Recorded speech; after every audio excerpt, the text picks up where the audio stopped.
Hello everyone. Today I'm going to teach you how to apply to colleges using Apply Texas. So first you're going to create your account on applytexas.org.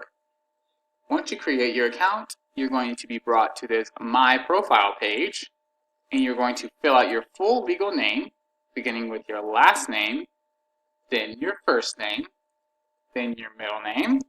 Then you're going to fill out your date of birth, starting with the month, the day, then the year. Then you're going to fill out your place of birth with your city, your state, and your country. If you were not born in the United States, you're going to drop down and pick the country that you were born in. You're going to pick your current grade level. You're going to answer if you are a citizen or not. You're going to insert your email address in the boxes provided. You're going to insert the permanent address where you stay. You're going to insert your phone numbers and your preferred phone type and your emergency contacts, their name, their address, and where they live as well. You're going to insert your ethnicity and race if you choose, and your gender if you choose. Then you're going to save your profile. Now ours looks like this because we've already done it. So next, you're going to apply for your colleges. You are going to press Start a New Application when you start your application for a college, but in our case, we've already started one, so we're going to say Edit. And this is what you will press as well once you have started your application. So page 1 is biographical information.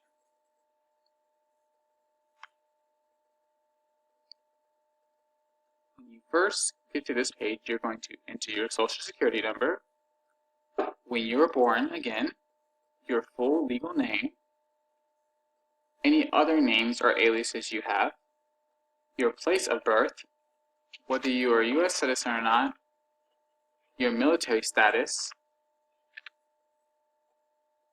your permanent address, your physical address if it was different from your permanent address, your phone numbers, your emergency contacts, your student email, your family educational background, and if you please, your ethnicity and race and gender again. On page 2, you are going to select whether you speak any other languages other than English. You're going to insert your family income, your household size, whether you had any obligations with your family, due to your family, that kept you from participating from extracurricular activities. You're going to insert your parental income, whether this person is still living, whether you live with this person, and that address. Then you're going to save those changes if those are the only guardians that you have. On page 3, we're going to insert our educational background. So, since you are graduating high school, you are not a freshman, so you will click No Previous College Credit Hours. You will then find Allen High School and insert the information below, the school code, the city our school is in, the state our school is in, and the date that you are expected to graduate. When you click this box, if you have any information to enter for more than one high school. I'm going to check any of these boxes if you are homeschooled. In our case, would be no. And then you will choose whether you plan to graduate with an IB diploma or not. Because you are graduating from Allen High School, you will click Not Applicable. You also skip question 4 because you have not attended college yet. And you also state no for question 5 because you are not in college yet again. On page 4, you will insert your educational information. You will select if you plan to pursue a pre-professional program out of these. You will also select if you are going to seek your teacher certification out of these options as well. You will then list on question 3 your senior course information. You will list the course, whether it's AP or IB, whether it's dual credit, how many semesters you took it, and then you will save the changes. On page 5, this is where you will fill out information regarding your admissions tests. You will insert the day you plan to take or took your ACT, as well as your SAT, as well as your TOEFL, and as well as your IELTS. If you did not take any of these, or the ones that are listed on here, do not answer anything. We'll save those changes. Page 6, you'll answer questions regarding your residency information. You will answer no for attending a public college or university in Texas, as you are graduating high school now. You will state that you lived in Texas, and if you have lived in Texas for 36 months leading up to high school graduation, you will answer yes. If not, you will answer no. 36 months is 3 years. You begin the semester on which you're applying for. Have you lived in Texas for the previous 12 months or a year? If that is a yes, then that will be answered yes for you. And if no, it will be answered no for you. On page 7, we will talk about your extracurricular activities. If you are submitting a separate resume using the format below,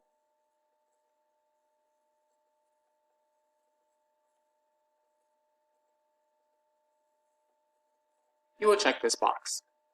If not, you will follow the example given here and fill out your extracurricular activities right here. This first box is your organization, the description of your organization, how many years you participated in this organization, the positions you held in this organization, whether you were elected or not, how many hours per week you devoted to this organization, and how many weeks in the year you devoted to this organization. In the second section, you will talk about your communities or volunteer service. You will list the place that you volunteered at, the description of your service, the total hours you served, and the dates that you served in. In the next section, you will talk about your talents, awards, and honors. First, you will list your award or honor or distinction. You will give a description. Then you will list the years that you received these awards or honors, and what level, at the national, state, regional, by district, city, or local level. You will save your changes and go to the next page. On page 8, you will insert any employment information. You will list your title of the job that you were at. You will list your employer, how many hours a week you worked, and the dates you worked there. We'll save those changes and go to page 9. Now keep in mind that you will see a check mark on each of the pages that you completed all the required questions. That doesn't mean you have completed all the questions, just the answers, the questions required. On page 9, you answer custom questions regarding the institution that you are applying for. Here will be listed all the unsaved questions, and here will be listed all the saved questions. Although these questions are on the saved column because we have been through them already previously, offline, we will click on these to give you an example of what a question might look like. So this question says, to assist in matching any documents you mail in support of your application to your record, we ask that you use the link below to download and print a cover form. So this is a UT Dallas cover form. So once I complete, I can say save and complete this page and continue on with the application if I have no other questions, or I can save and acknowledge the question if I do have other questions. Keep in mind that all questions will be different in respect to the institution that you are applying for, as well as the area inside of that institution that you are applying for. Now we're going to look at an example of the remaining 3 questions.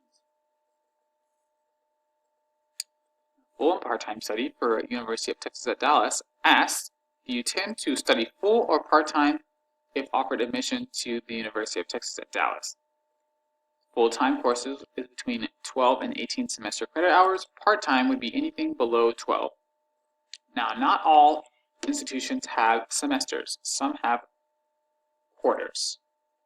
So again, questions will be tailored toward the individual university and area that you are applying for.